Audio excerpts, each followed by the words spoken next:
Arsenal. I want to talk about Arsenal for a minute. So Calafiori, it's pretty much a done deal, as we all know.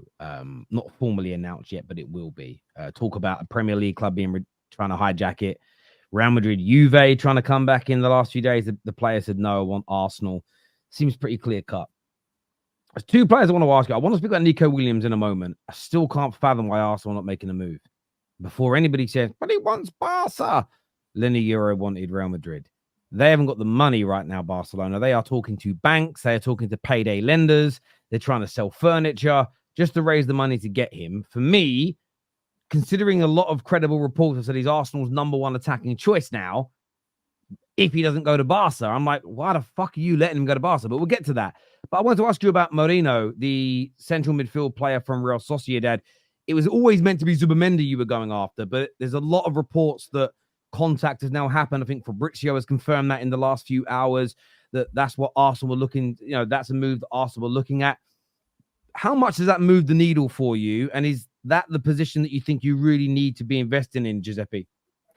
I think he's a great signing if we were to get him through the door.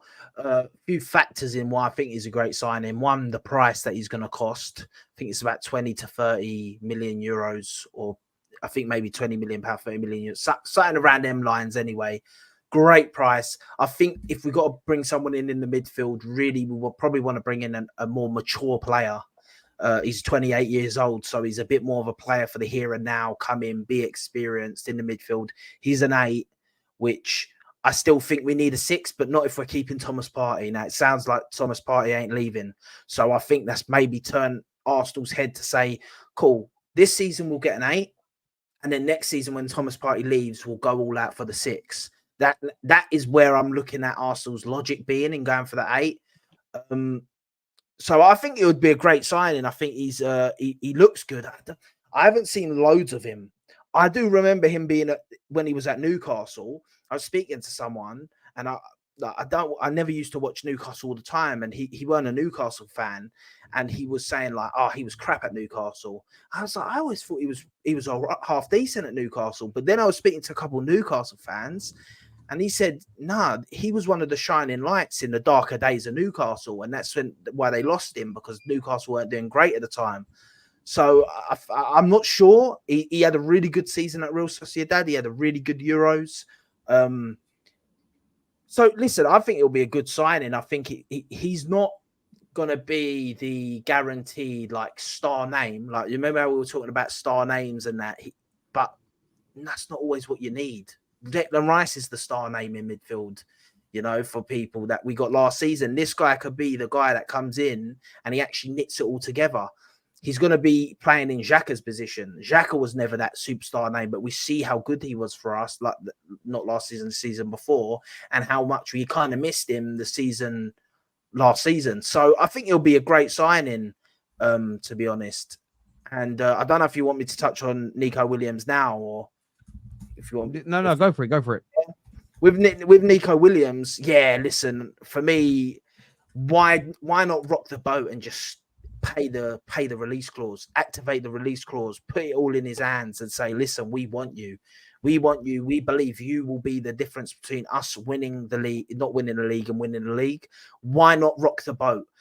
I understand that he wants Barcelona. I can understand why he'd want Barcelona as his number one choice. His best mates playing there. Yamal, they play wing, both on the wings for Spain. They probably would love to both play on the wings for Barcelona. I can get that. But I know Arsenal have this thing now where it's like they really want players that want to play for the club. Like, this is something that I keep hearing coming out of Arsenal.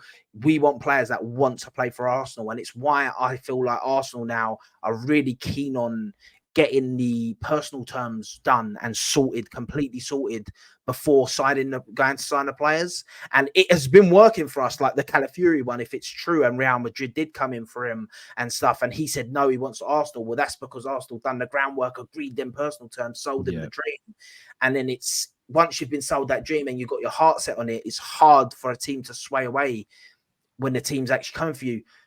But with Barcelona not being able to afford him and that, I think you rock the boat, man. I think you've got to try to sign him. And the fact he's got a release clause and you don't actually have to dilly-dally on how much you got to pay, and it's a nice release clause. That's the thing for me that we should be bidding on. The only thing I think might be the reason Arsenal haven't gone for it as well is because of how much wages he's demanding. Apparently, I don't know if she is. Yeah, it will kind of break Arsenal's transfer, like, because the problem is with us, the way we pay wages, he will be like basically one of our top earners. Then you've got all the Saliba, the Gabriel, Odegaard, Saka are all going to say, well, we should be on more than him. And I think that's probably what Arsenal are kind of wary of. But then they weren't wary of that with Kai Havertz because he's one of our players. Giuseppe, look, you see when it comes to release clauses, barely any clubs do it, bro, because that's straight on the books with FFP. And at the minute, it looks like Arsenal are looking at outgoings, right? Obviously, you've got Calafiori that you're trying to bring in, but you're trying to get rid of Smith Rowe. You're trying to get rid of Nketiah as well to try to bring in, more money and obviously balance your books at the same time. But then when I'm looking at your left-hand side, I know Nico Williams technically can play both sides, but he ain't going to be behind Saka in the pecking order on the right. He ain't going to want to come in to start on the bench. And then on the left, you've still got Martinelli there. I know he was poor last season, but I still think he's got potential. I think he can still bounce back. He's young. He had a lot going on last year in terms of confidence, in terms of, not having Xhaka playing on that left-hand side. There was a lot going on with that left-hand side, which didn't help him. You know what I'm saying? But at the same time, he still needs to take responsibility. But he's still there, Trossard, he's still there as well. So maybe that's the reason why, innit? You're waiting to see who you can get out the door. Chelsea, we've been looking at Nico Williams as well, even before we brought in Palmer. But again, the stumbling block at the minute is the fact that Bilbao pay him, how much is it? 180 a week or something ridiculous like that. It's crazy how much they're paying him. And obviously we ain't going to pay the release clause because of FFP as well. So look, I think he'll be a top signing for Arsenal because I want him at Chelsea as well. I just think Arsenal are going to be trying to get a few people out before you make such a big signing like that. Yeah, I think that might be true as well. I know Nketiah is being really linked with Marseille now. Hopefully we can get him out the door, because I think that once Nketiah is out the door is when you see Arsenal go for a striker, because I think we will go for a striker. I think they're sitting there and saying, we know who we want. You still think you're going to go for a striker, bro? Yeah, I still think we're going to get... I might end up sounding like I still think Arsenal are going to... Come next season, we're going to have Gyökeres. I think we're going to sign Gyökeres. But this summer. But I just think we're waiting to get Eddie Nketiah out the door first, because we don't want to sign him and then having not sold Eddie Nketiah already, because then we'd have too many people. So I think you've got Jesus and Havertz are battling out for that position. Because Nketiah wasn't even playing like towards the end of the season last year, bro. The thing is with that is with Jesus and stuff, I think Jesus is a player that can also play multiple positions across the front line. So he also, because if you sign the striker, say we sign Nico Williams, for example, and the striker, well, now you don't need to sign a backup right winger, in my opinion, for Saka, because that becomes Jesus. Jesus becomes the right wing option when Saka's underperforming or Saka needs rest. I haven't witnessed Arteta do that, bro. Like play him on the right. I've seen him play him on the left. And Pep played Jesus on the right. He actually had a man of the match performance against Real Madrid playing right wing. I think he can work there. But I think Arteta's got different ideas for him. You know what I'm saying? I think Sesko was the guy that you would have probably signed if you went and brought a striker. But Gyökeres, I just don't think financially Arsenal are going to want to make that big move. Considering Havertz came in, no one expected him to really do much. When he went up top, he did a little thing. Even in the title race, the last few games, he did pretty well. You know what I mean? Jesus looks a little bit leaner. Fitness looks like he's back on that as well.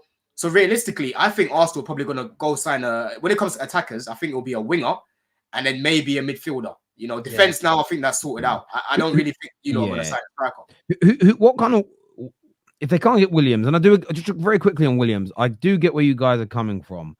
When Man United were bidding for Lenny Euro, I put a tweet out, and I'm going to kind of paraphrase it here, even though it was my own words. That I said, I hope that Man United's pursuit of Lenny Euro, I thought we were going to get rejected for Real Madrid. I didn't think we were going to land him. But I was so happy to see us try, because I am just sick to my back teeth of all of our clubs doing this whole... I don't think Chelsea pulled out of the Elise deal. I agree with Chez. I think Elise just went, I want to go Bayern Munich. I don't like that PR nonsense. So try and get Williams. If it doesn't work out, so what?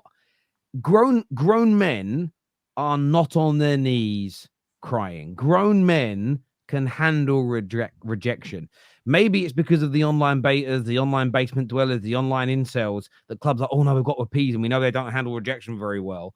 But for me, you've got to learn to.